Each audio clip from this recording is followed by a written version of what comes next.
refused to ever do it again because he had the most demonic nightmares from it. He was so horrified that he went upstairs and was silent for a few hours.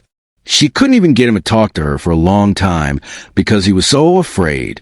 Her father never believed in spirits, but her mom was a heavy believer. Once, I was there with my boyfriend, Christy, and two of our friends gathered at the kitchen table.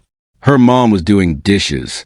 We were laughing and joking around, and suddenly the kitchen door, that is always kept wide open because her mom hates looking down at the basement in pure darkness, slammed shut.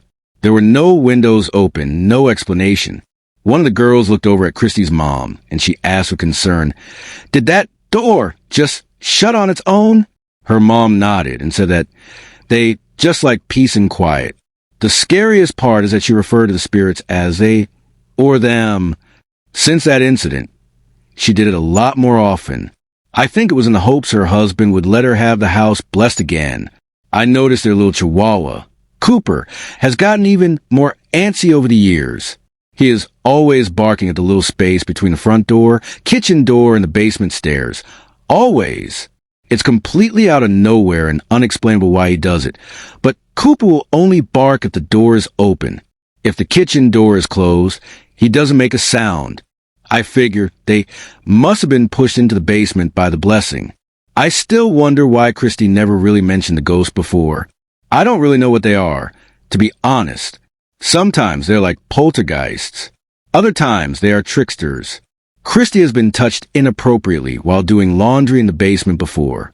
She also had an incident while she was showering and she forgot a towel. No one was home, and when she opened the door to grab a towel from their hallway cabinet, Christy stepped on one that had been placed on the hallway floor. The cabinet doors were open, and when she looked in the mirror before wiping it off so she could apply makeup, the word welcome was written there. So, sometimes they are even helpful. I don't exactly know if they're all evil, or if some are kind and some are bad. Either way, they're all just a little terrifying. Part of me really wishes she would have told me about them. Anyway, you can believe me if you want or not. I just needed to get that off my chest. So thanks for reading.